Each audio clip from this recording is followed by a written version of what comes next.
Alors nous, on a deux volets dans notre activité. On a un volet conseil sur lequel on va travailler en accompagnement métier, process, projet de nos clients, méthodo en fait, de transformation digitale. Donc ça veut dire qu'on va travailler avec le client à partir de son projet d'entreprise par exemple pour définir un schéma directeur numérique, c'est-à-dire de façon stratégique comment il insère le numérique dans son projet d'entreprise, d'évolution, de transformation, et aussi comment il pilote les projets qui y seront rattachés. Donc ça, c'est le volet conseil qui est basé sur le métier. Et puis, il y a déjà une dizaine d'années, on s'est rendu compte qu'au fur et à mesure qu'on faisait ces projets, on avait des trous dans la raquette, entre guillemets, d'outillage sur l'automatisation, sur l'usage de la data, sur la partie ajout de parts, de bouts de chaîne de valeur, par exemple. Et donc, on a développé un lab.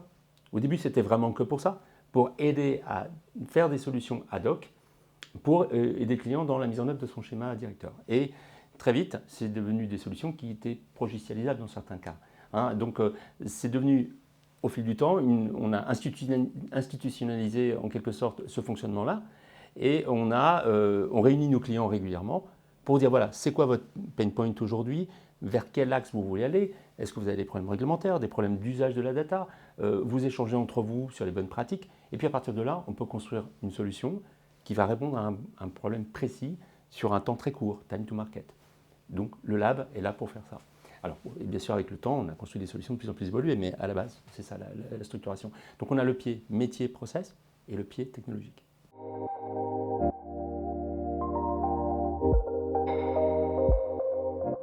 La problématique européenne, entre guillemets, rejoint et va plus loin même que la problématique de normalisation ou d'usage du bien au niveau national.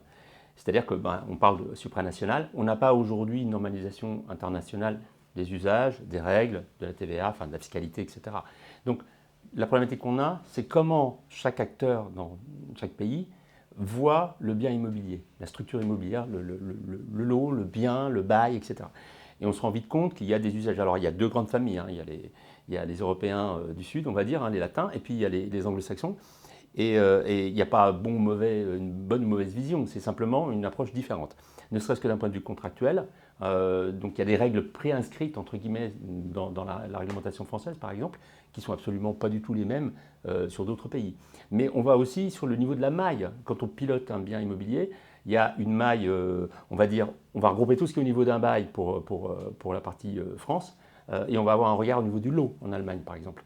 Et on va avoir des éléments d'indexation qui ne sont pas les mêmes. En France, on va indexer la totalité, on va indexer le dépôt de garantie, par exemple. En Allemagne, on ne va pas le faire dans certains cas.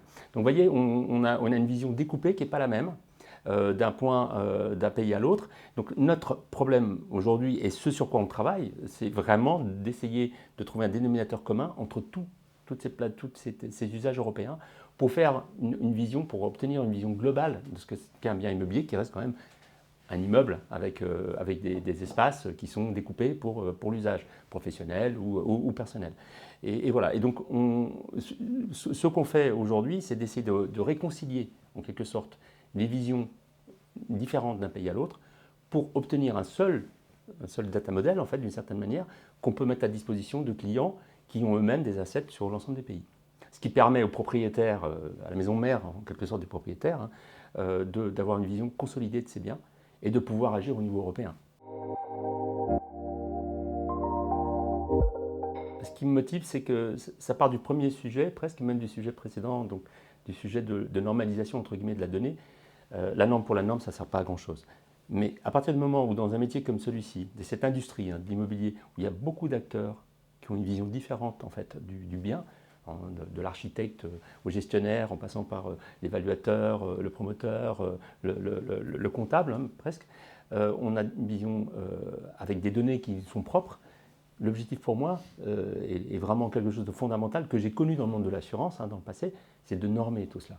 C'est-à-dire de faire en sorte que quand on parle d'une surface, on parle bien de la même chose que quand on parle d'un montant de quittancement, on parle bien de la même chose, et ainsi de suite. C'est-à-dire qu'on fasse un effort tous ensemble, et tout à l'heure je parlais de l'aspect européen, donc supranational.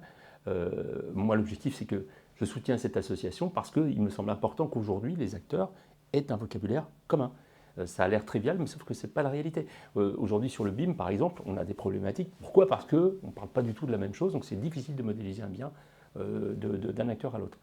Et au niveau européen, moi j'attends que Fidji soit un acteur aussi pour pouvoir aller porter cette parole à la Commission européenne, à un certain nombre, pas simplement entre acteurs de l'immobilier, mais à un niveau plus élevé pour qu'on puisse avoir un début de normalisation, pour qu'enfin cet actif qu'est l'immobilier devienne aussi liquide ou s'approche en termes de liquidité, de cession, d'arbitrage, etc., des autres actifs.